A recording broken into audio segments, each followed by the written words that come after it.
Hey everyone, and welcome to the Deep Dive. Today we're going to be tackling this idea of think and act locally, but through the lens of economics. Economics. Sounds exciting. Yeah, and to guide us on this deep dive, we're going to be turning to the works of Frédéric Bastiat, a 19th century French economist. Oh, wow. 19th century. That's going pretty far back. I know, right? But here's the thing. Bastiat's insights on government intervention, taxes, and individual freedom are still shockingly relevant today. I can see how those topics would definitely still be in the news today. Exactly. Especially when we think about how these forces play out right here in our own community. Yeah, that local angle is what we're all about. Absolutely. And one of Bastiat's most powerful ideas that I think will resonate with everyone listening is the concept of that which is seen and that which is not seen. Ooh, I like that. It's kind of mysterious, isn't it? It is. And it really gets to the heart of how we often make decisions without considering all the costs involved. I know I've been guilty of that myself. Me too, honestly. Bastiat illustrates this with the example of, let's say, a government-funded theater. On the surface, it might seem like a great idea. Yeah, you'd think so, right? Right. You create jobs, you have a boost to the local art scene, everyone's happy. But then Bastiat asks us to consider those unseen costs, those things that maybe we don't immediately think about. Okay, I'm starting to see where this is going. Like, where does the money for that theater actually come from? Bingo. Often, these kinds of projects are funded through taxes. Right, which means less money for other things. Exactly. Things like schools, roads, or even just lower taxes for local businesses that are already struggling. That makes a lot of sense. It's like a trade-off. We might gain something shiny and new, but we could also be sacrificing investments in other areas that might be more vital to the community. That's it. And that's the essence of what Bastiat calls opportunity cost. Opportunity cost. I like that term. Me too. It's a really simple but powerful way to think about those choices we make every day, both as individuals and as a community. So we're not just talking about big government projects here. This applies to all sorts of decisions we make at the local level. Absolutely. And one of the things that Bastiat was really concerned about was this idea of legal plunder, which is when the government uses its power to kind of redistribute wealth in a way that benefits a select few at the expense of the many. Ooh, that sounds kind of sneaky. It can be. Yeah. And it often happens under the guise of promoting the common good. But as Bastiat pointed out, the common good is rarely served by enriching a small, privileged group while the rest of the community foots the bill. So how do we guard against that? How do we make sure that, our local government is truly acting in the best interests of the entire community? That's a great question. And it gets to the heart of what we're trying to do with this Think and Act Locally series. It's about becoming informed citizens, understanding how these economic forces work, and holding our elected officials accountable. Yeah, it's about being engaged, showing up at those town hall meetings, doing our research, asking those tough questions. Exactly. And this brings us to another one of Bastiat's brilliant insights, what he called the broken window fallacy. Okay, I've heard of that one. Isn't it about, like, a broken window being good for the economy? Yeah. He tells this story about a shopkeeper whose window gets smashed. Oh, right. And at first glance, everyone's like, well, at least the glazier gets some work. But Bastiat points out that the shopkeeper now has to spend money fixing that window. Right, money that he could have used for something else, maybe investing back into his business. Exactly. So the broken window didn't actually create any new wealth. It just shifted resources around. And that's a really important thing to remember when we're thinking about economic development at the local level. I'm starting to see how this applies. Sometimes we focus so much on those quick fixes, those Band-Aid solutions, that maybe create a temporary boost but don't really address those underlying issues. That's it. And Bastiat would say that we need to be wary of those policies that might seem beneficial on the surface, but actually have those hidden costs that we talked about earlier. Like opportunity costs. Exactly. We need to be asking ourselves, what are we giving up when we choose this particular path? Are we truly creating value for the community? Or are we just shifting resources around and maybe even making things worse in the long run? Those are the right questions. And if our listeners are finding this deep dive valuable and want to support the work we do, they can visit our website, thinkandactlocally.com/donate. The link is in the show notes. We appreciate your support. Now, shifting gears a bit, I think another Bastiat idea that really resonates with this Think and Act Locally theme is his critique of what he calls the right to labor argument. Okay, break that down for me. I've heard that phrase before, but I'm not sure I fully understand what it means. It's basically the idea that everyone has an inherent right to a job, and it's often used to justify government job creation programs. Right, but what's wrong with that? I mean, wouldn't everyone want more jobs in their community? On the surface, it sounds like a good thing, but Bastiat argued that simply focusing on creating jobs, regardless of whether those jobs are actually productive or sustainable, can actually distort local economies. Okay, help me understand that. How could creating jobs actually make things worse? Imagine our city council decides to create a program to hire people to, I don't know, paint all the fire hydrants in town a different color. Okay, I can see how that might not be the most essential use of All resources. right. Now, those painting jobs might provide some temporary income for those individuals. Right. But where is the money for that program coming from? Likely from taxes collected from local businesses and Oh, residents. yeah, I hadn't thought about that. So those businesses, they could have used that money to invest in new equipment, expand their operations, maybe hire more employees based on actual market demand, not just because the government's subsidizing those jobs. So instead of relying on government handouts to create jobs, what's a more sustainable approach? Bastiat would say it's about fostering a climate where individuals are empowered to create their own opportunities. So we're talking about things like supporting entrepreneurship, reducing regulations that stifle small businesses, investing in education and training programs that equip people with in-demand skills. Exactly. That's how you create real, lasting prosperity. It's not about government handouts. It's about empowering people to become the drivers of their own economic destinies. And that brings us to another fascinating Bastiat concept that often throws people for a loop. His argument that to save is to spend. Now, that sounds counterintuitive. Right. It seems like they'd be opposites. But Bastiat makes this really compelling case that when we save, we're not just stuffing money under our mattress. Right. We're usually putting it in a bank or investing it in some way. Exactly. And that money then becomes available for others to borrow and invest in productive enterprises. So our savings actually fuel economic activity. It's not about hoarding money. It's about making it available for others to use in a way that benefits everyone. I'm starting to see that. And this connects back to our think and act locally theme. Absolutely. When we choose to deposit our money into a local bank or credit union, for example, we're increasing the likelihood that those funds will be loaned out to local businesses. So we're helping to fuel that local economic engine. It's like creating a virtuous cycle where our individual savings decisions can have a ripple effect throughout our community. Now, speaking of local economic engines, Bastiat also had some really interesting thoughts about the nature of money itself. Okay, I'm ready for this. Money's so central to our lives, Mm-hmm. but it can be so confusing to wrap your head around. Bastiat's brilliance was in his ability to simplify these complex ideas. He argued that money, at its core, is just a tool, a medium of exchange. It's not wealth in itself, it's a representation of wealth. Exactly. Think of it like a voucher or a claim on goods and services. Okay, that's a helpful way to think about it. So the money itself isn't valuable. It's what you can exchange it for that really matters. Exactly. And this distinction is crucial for understanding how to create a truly prosperous local economy. I can see that. It's not just about attracting any kind of business or any kind of investment. It's about attracting businesses and investments that are actually creating real value, producing goods and services that people in our community need and want. Right. And that's where this idea of think and act locally comes in.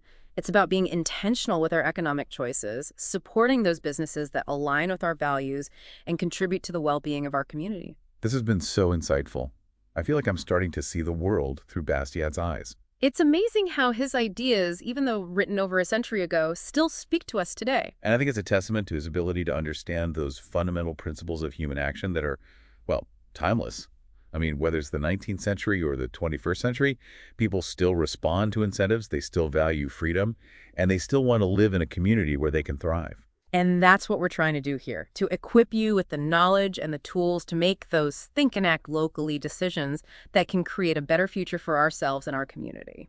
And speaking of creating a better future, if our listeners are finding this deep dive valuable and want to help us keep this conversation going, we encourage them to visit our website, thinkandactlocally.com/donate. The link is in the show notes.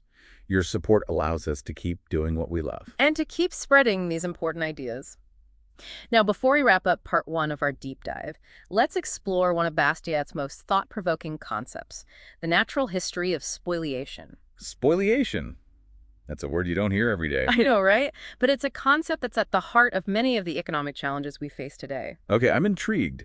Break it down for me. What did Bastiat mean by spoliation, and how does it relate to our think and act locally theme? Well, spoliation basically means plunder. It's the act of taking something that belongs to someone else, whether it's through force, coercion, or even legal means. Okay, so we're not just talking about robbery here.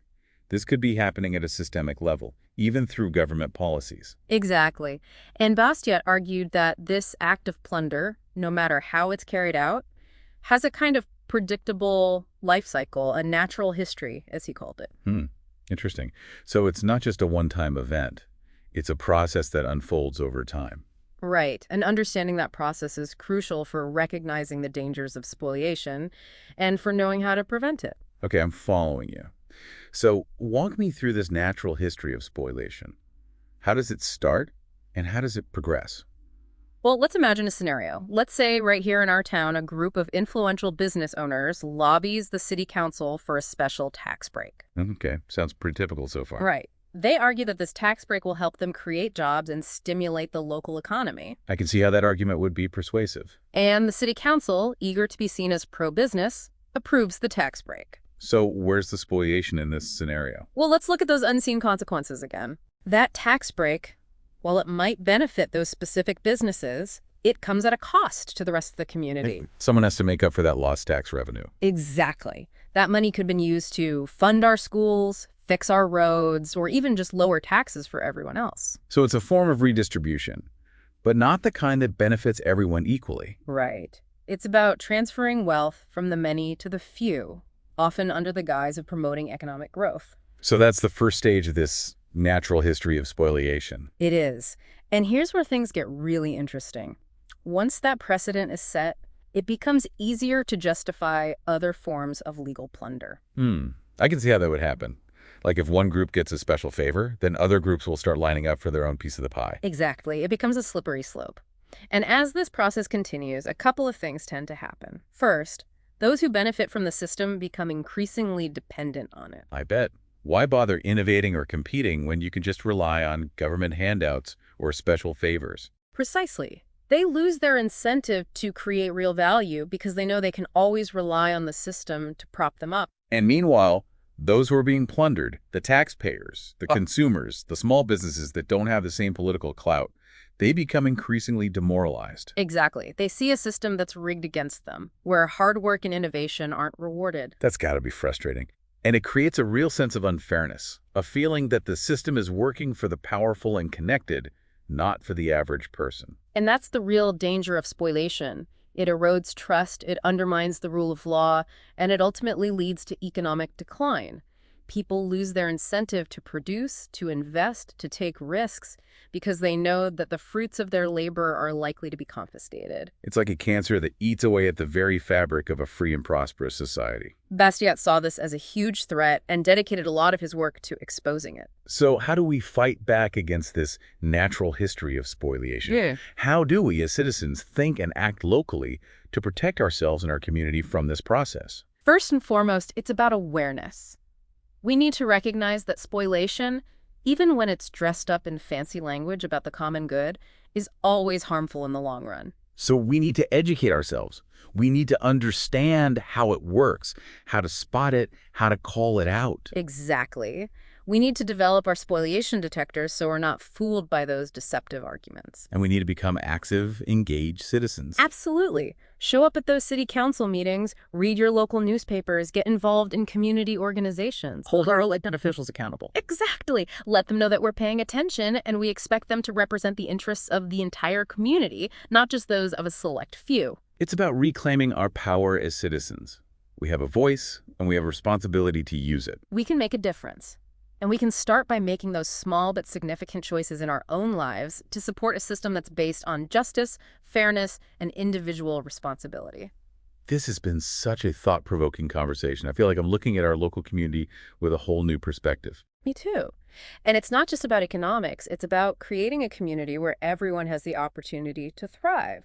And that's what Think and Act Locally is all about. It's about empowering individuals to make a difference, starting right here, right now. Welcome back to the deep dive.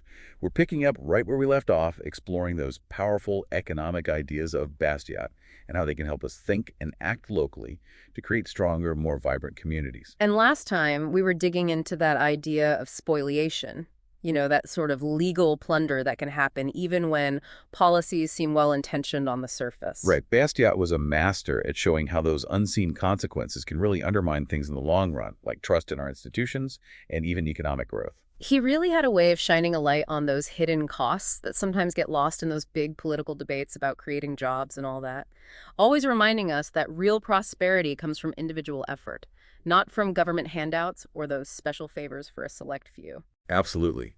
And that emphasis on personal responsibility really leads us to another fascinating aspect of Bastiat's work, his exploration of those two contrasting systems of morality, the law of force versus the law of justice. Ooh, I like where this is going. It sounds pretty deep.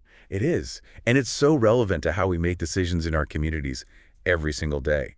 So under that law of force, you can imagine, like, our town wants to build a new community center. Okay, sounds good so far. Community centers are great. Right. But under that law of force mindset, the city council might just seize the property they want, maybe using eminent domain or something, without really even considering the impact on the people who live or work there. That's rough. It's like saying might makes right. Exactly. And you can see how that mentality could creep into all sorts of local decisions, from zoning regulations that favor those big developers to tax policies that benefit certain industries more than others. So basically, it creates a system where those who are already well-connected and powerful, they're the ones who can really work the system to their advantage, while everyone else feels kind of powerless and ignored. Exactly. And that breeds cynicism, undermines trust in our institutions, and over time erodes the very foundations of a free society. Okay, that's the law of force, the not-so-pretty picture. But what about that law of justice? How does that play out? So under the law of justice, you can imagine that same community center project unfolding very differently. The city council would approach things with a deep respect for individual rights, for the rule of law, for transparency. I like that. So they'd actually engage in conversations with the community, explore a bunch of different options, weigh those impacts on everyone involved. Exactly. Recognizing that everyone has a stake in these decisions, not just those with political connections or a ton of money. And maybe through those conversations, they discover a better location for the community center. Right.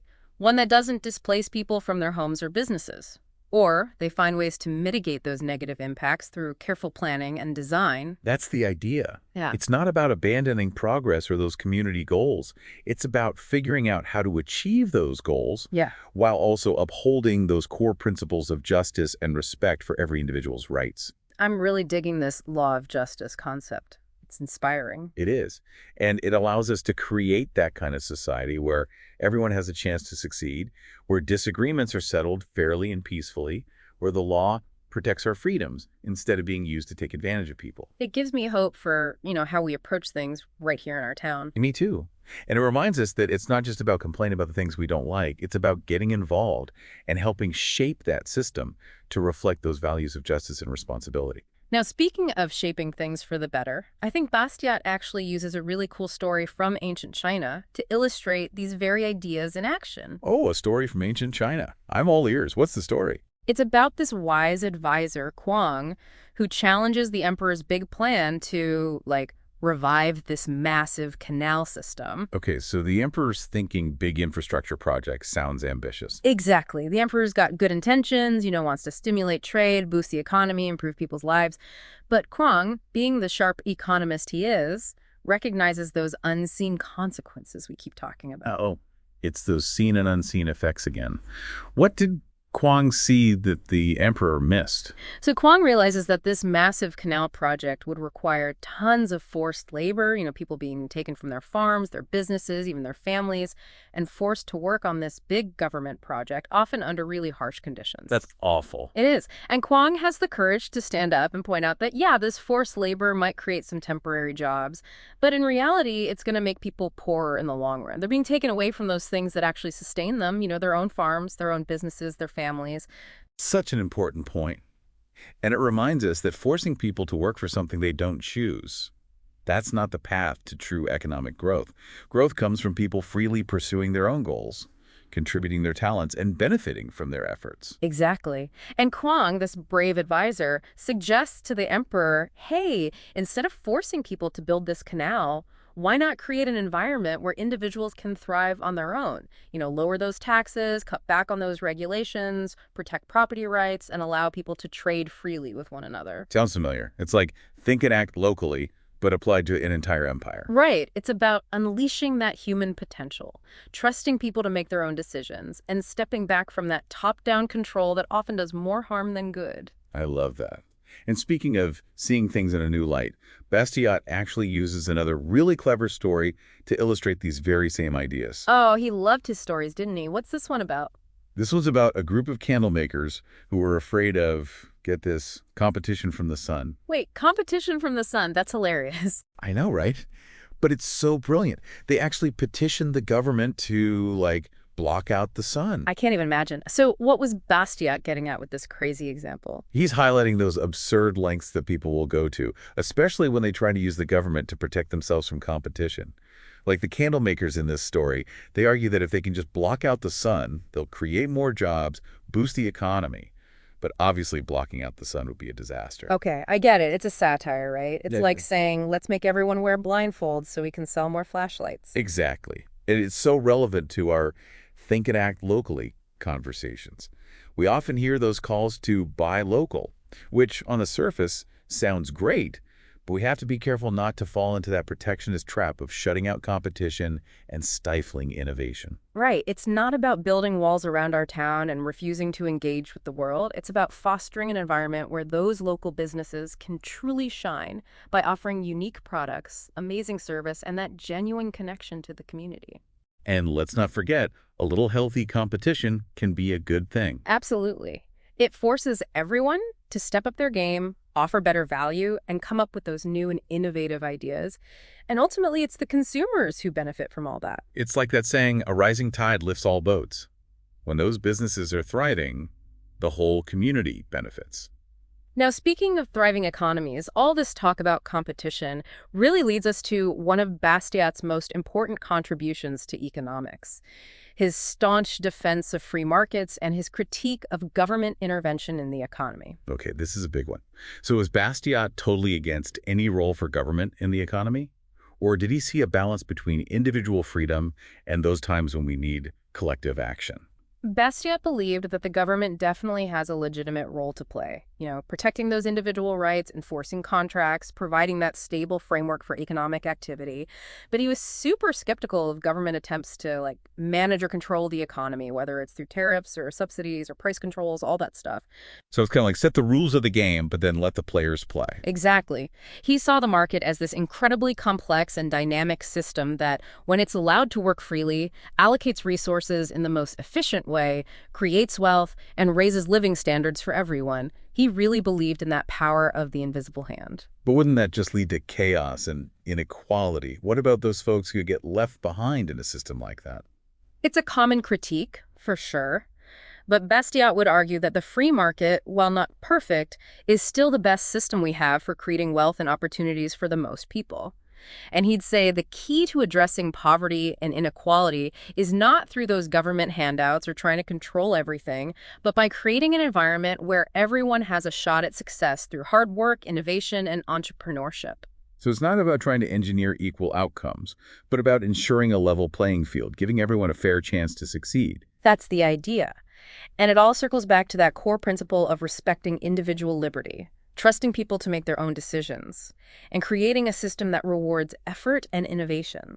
This has been so insightful. I feel like we've only just scratched the surface of Bastiat's work. There's so much more to explore, but even just these few ideas we've discussed today can really empower us to think differently about our communities and the choices we make every day. And remember, if our listeners want to support us in continuing these deep dives and spreading these important ideas, they can visit our website, thinkandactlocally.com/donate. The link is in the show notes. Your support means the world to us.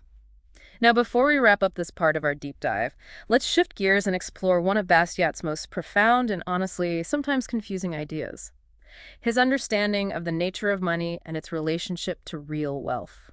Okay, money, it's something we use every day, but it can feel so abstract and mysterious.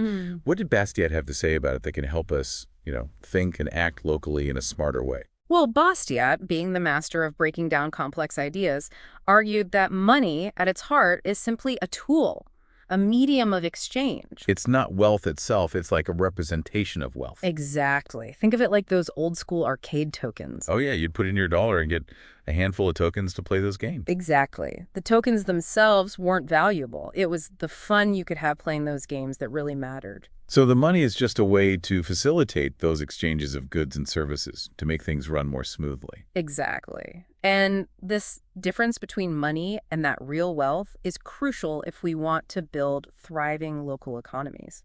We often hear about creating jobs and attracting investment, but what does that really mean? Right, it's not just about those numbers going up, it's about whether those jobs and investments are actually producing those real goods and services that improve people's lives. That's it.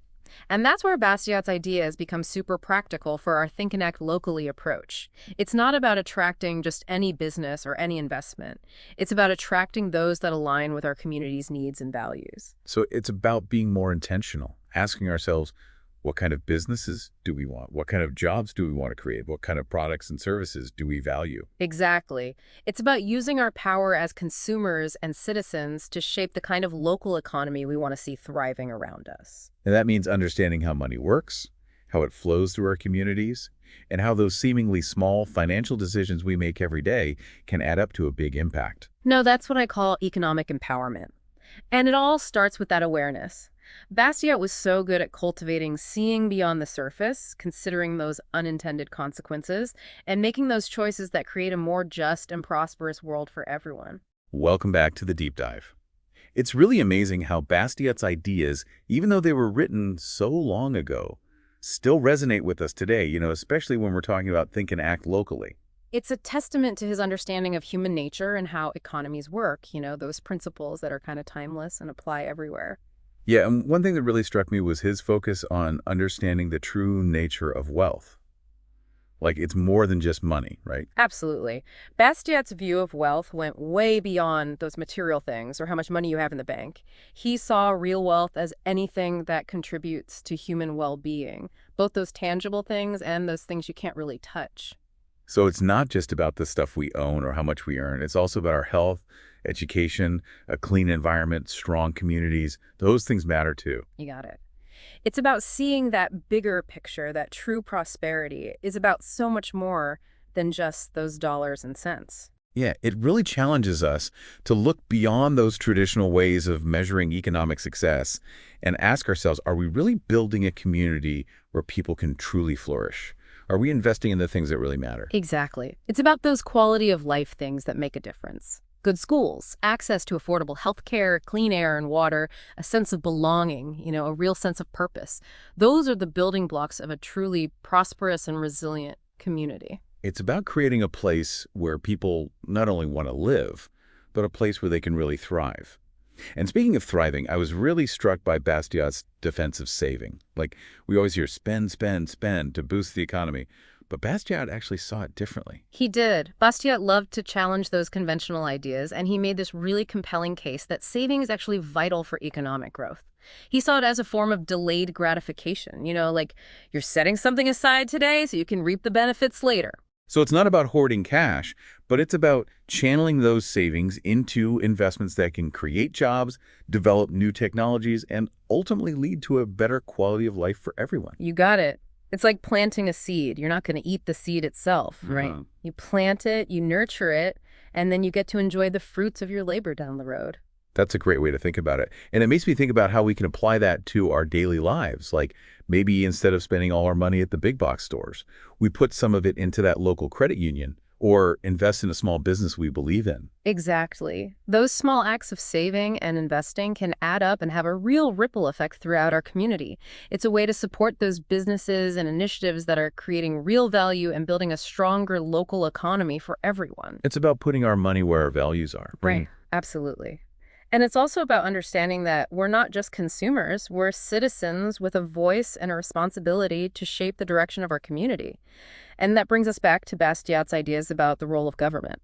Yeah, he was a big believer in limited government, wasn't it? He was. He believed that the government's role should be to protect individual rights, enforce those contracts, and create a fair and competitive marketplace for everyone.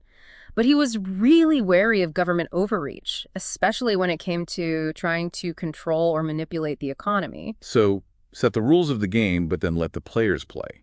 Exactly. He believed that the market, with all its complexities, is actually a self-regulating system, and when it's allowed to operate freely, it tends to allocate resources in the most efficient way, creating more wealth and opportunities for more people. He was a big fan of that invisible hand idea. It's like trying to micromanage a beehive. The bees know what they're doing. Exactly. Trying to interfere too much can actually make things worse. Yeah. The same goes for the economy. The market relies on the actions of millions of individuals, each making decisions based on their own circumstances and preferences.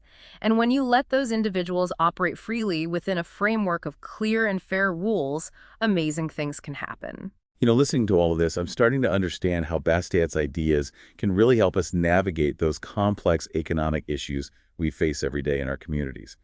It's about recognizing those limits of government action, but also understanding the power of individual choice and those free markets. And remember, think and act locally doesn't mean we're shutting ourselves off from the world.